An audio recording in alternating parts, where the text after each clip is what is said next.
नमस्कार। चलिए आज एक बहुत ही दिलचस्प सफर पर चलते हैं। एक ऐसा सफर जो हमें समय में पीछे ले जाएगा, भारतीय इतिहास के उन शुरुआती दौर में जहां हमारी सभ्यता की पहली ईंट रखी गई थी। हम जानेंगे कि कैसे हमारे पूर्वजों ने यानी पत्थर के औजारों से शुरुआत करके इतने शानदार सुनियोजित शहर बना लिए। ये कहानी वाकई कमाल की है।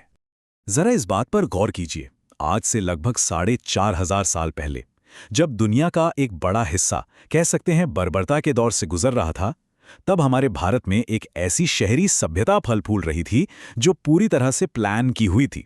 कमाल की बात है ना। मतलब जब कई जगह लोग अभी ठीक से बसना भी नहीं सीखे थे, यहां पर इंजीनियरिंग के चमत्कार हो रहे थे। इससे एक बात तो साफ हो जाती है कि महान सभ्यताएं किसी एक जगह की जागीर नहीं होती। तो देखते हैं कि आज का हमारा ये सफर हमें कहां कहां ले जाएगा। हम शुरुआत करेंगे इंसान के बिल्कुल शुरुआती दिनों से, पाषाण युग से।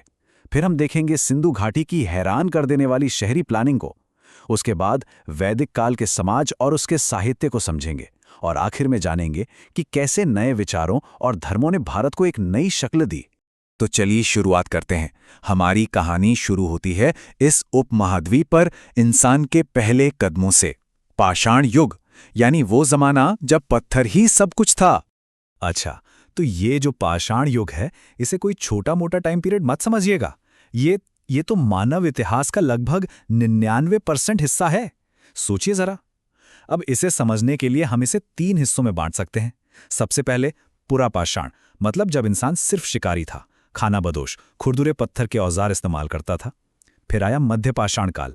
इस दौर में मौसम में बड़ा बदलाव आया, घास के मैदान उगे, और यहीं पर इंसान ने पहली बार जानवरों को पालतू बनाना शुरू किया। और फिर आया नव पाषाण युग, और इसने तो सब कुछ बदल कर रख दिया। एक असली क्रांति।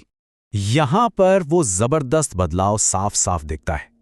देखिए, एक तरफ है वो खाना बदोश जिंदगी, जहां इंसान पूरी तरह कुदरत के रहमो करम पर था, और दूसरी तरफ वो खाना इकट्ठा करने वाले से खाना पैदा करने वाला बन गया। ये सिर्फ जीने के तरीके में आया एक छोटा मोटा बदलाव नहीं था। नहीं, ये एक ऐसी छलांग थी जिसने इंसान के पूरे समाज की बुनियाद ही बदल दी।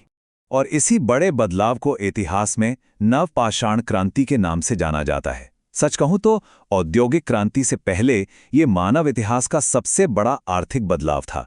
जैसे ही खेती शुरू हुई, लोग एक जगह टिककर रहने लगे, और यहीं से गांवों की शुरुआत हुई। अनाज को जमा करने के लिए मिट्टी के बर्तन बनने लगे, और एक बिल्कुल नए सोशल स्ट्रक्चर ने जन्म लिया। और इसी स्थिरता ने आगे चलकर बड़े बड़े शहरों के विकास का रास्ता तैयार किया।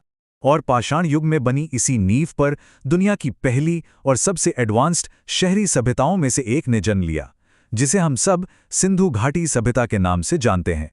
और जब हम कहते हैं कि ये सभ्यता बहुत एडवांस्ड थी, तो इसका मतलब क्या है?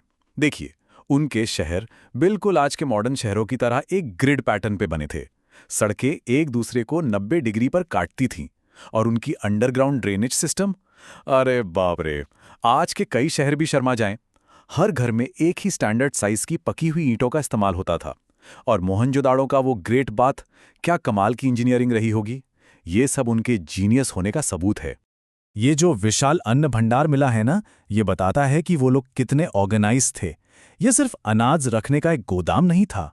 नहीं, ये एक सेंट्रलाइज्ड इकोनॉमी का सबूत था।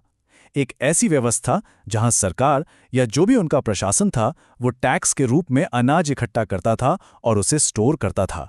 ये एक बहुत ही बढ़िया तरीके से चल रही एडमिनिस्ट्रेटिव सिस्टम की तरफ इशारा करता है। सब कुछ इतना बढ़िया चल रहा था, इतना ऑर्गेनाइज्ड, इतना एडवांस्ड, लेकिन फिर अचानक सब खत्म हो गया। और यही हमारी कहानी का सबसे बड़ा रहस्य है। आखिर इतनी महान सभ्यता का अंत कैसे हुआ? वो लोग कहां चले गए? ये सवाल आज भी इतिहासकारों को परेशान करता है, और ये भारतीय इतिहास की सबसे दिलचस्प पहेलियों में से एक है। अब देखिए, इसके खत्म होने को लेकर कई थियरीज हैं। कुछ का मानना है कि आर्यों ने हमला किया होगा, लेकिन इसके कोई ठोस सबूत नहीं मिले हैं। दूसरे लोग कहते हैं कि शायद क्लाइमेट चेंज हुआ होगा, बारिश कम हो गई, घग्गर हकरा जैसी नदियां सूख गईं। और एक थियरी ये भी है कि उनका जो ट्रेड नेटवर्क था वो टूट गया होगा, जिससे उनकी पूरी अर्थव्यवस्था ही ढह गई। सच तो ये है कि आज तक कोई पक्के तौर पर नहीं कह सकता कि उस महान सभ्यता के साथ आखिर हुआ क्या था। तो जब सिंधु घाटी के शहर धीरे धीरे इतिहास के पन्नों में खो गए, तब इस उपमहाद्वीप में एक नई संस्कृति की लहर उठी। ये एक ऐसा दौर था जिसे नए लोगों, नए आइडियाज और उन महान ग्रंथों ने परिभाषित किया जिन्होंने आगे चलकर भारतीय संस्कृति की नींव रखी। ये जो नया दौर था, ये वेदों के आसपास घूमता है। देखिए, वेद सिर्फ धार्मिक ग्रंथ नहीं है, बल्कि ये उस जमाने के समाज, लोगों के विश्वास और उनके रहन सहन को समझने के लिए एक बहुत बड़ी ऐतिहासिक खिड़की हैं। इनमें से सबसे पुराना ऋग्वेद हमें शुरुआती वैदिक काल की एक बहुत ही अनोखी झलक देता है। वैदिक काल भी हमेशा एक जैसा नहीं रहा। शुरुआती दौर, जिसे ऋग्वैदिक काल कहते हैं, उसमें समाज ज्यादातर पशुपालक और कबीलाई था। उनका जो मुखिया होता था, राजन, वो चुना जाता था और समाज में ज्यादा भेदभाव नहीं था। लेकिन बाद के वैदिक काल तक आते आते चीजें बदल गईं। समाज खेती पर निर्भर हो गया, बड़े बड़े राज्य मतलब जनपद बनने लगे और जो सामाजिक ढांचा था वो धीरे धीरे काफी सख्त होता चला गया। और हाँ, इसी बाद के वैदिक काल में एक नई सामाजिक संरचना ने जन्म लिया, जिसे हम वर्ण व्यवस्था के नाम से जानते हैं। 4 वर्ण: ब्राह्मण जो पुजारी और शिक्षक थे, क्षत्रिय यानी योद्धा और शासक, वैश्य जो किसान और व्यापारी थे, और शूद्र जो सेवा का काम करते थे। अब देखिए, शुरू में ये व्यवस्था शायद काम मतलब कर्म पर आधारित थी, लेकिन वक्त के साथ साथ ये जन्म पर आधारित हो गई और काफी कठोर बन गई। और इसका असर भारतीय समाज पर बहुत लंबे समय तक, सदियों तक रहा। तो अब हम एक ऐसे दौर में पहुंच गए हैं जहां एक बड़ी बौद्धिक और आध्यात्मिक उथल-पुथल मची हुई थी, और इसने उस समय की जो स्थापित व्यवस्था थी उसे सीधे सीधे चुनौती दी। देखिए, हुआ ये कि उत्तर वैदिक काल के आखिर तक जो महंगे और मुश्किल यज्ञ होते थे और वर्ण व्यवस्था जो दिन ब दिन और सख्त होती जा रही थी, उसके खिलाफ लोगों में एक तरह की बेचैनी बढ़ने लगी। समाज में तनाव था और आम लोग मोक्ष पाने के लिए कोई नया, आसान और कम खर्चीला रास्ता ढूंढ रहे थे। और इसी असंतोष ने एक बड़ी आध्यात्मिक क्रांति की जमीन तैयार कर दी। इसी वैचारिक मंथन के बीच से 2 महान दार्शनिक आंदोलन सामने आए: जैन धर्म और बौद्ध धर्म। वर्धमान महावीर ने अहिंसा पर बहुत ज्यादा जोर दिया, जबकि गौतम बुद्ध ने निर्वाण पाने के लिए मध्यम मार्ग का रास्ता दिखाया।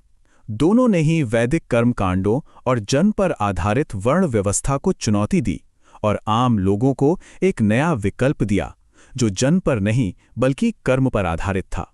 तो अब हम अपने सफर के आखिर में आ पहुंचे हैं और हमने देखा कि कैसे भारत के प्राचीन अतीत ने हमारे आज के लिए एक बहुत मजबूत और रंग बिरंगी नींव तैयार की। हमने पत्थर के औजारों से अपनी कहानी शुरू की, फिर सिंधु घाटी के शानदार शहरों को देखा, वैदिक समाज के विकास को समझा और फिर नए दर्शनों के उदय के गवाह बने। इन सभी युगों ने मिलकर भारत की उस जटिल और विविध विरासत को बनाया है जिसे हम आज जानते हैं। तो इस सफर हमें एक बहुत ही अहम सवाल पर लाकर छोड़ देता है। सिंधु घाटी की जो अर्बन प्लानिंग थी, या फिर जैन और बौद्ध धर्म का अहिंसा का सिद्धांत, इन पुरानी सभ्यताओं की ऐसी कौन कौन सी चीज़ें हैं, कौन सी विरासतें हैं जो आज भी हजारों साल बाद भी हमारी ज़िंदगी का, हमारे समाज का हिस्सा हैं? कभी इस पर गौर कीजिएगा, जवाब काफ़ी हैरान करने वाले हो सकते हैं।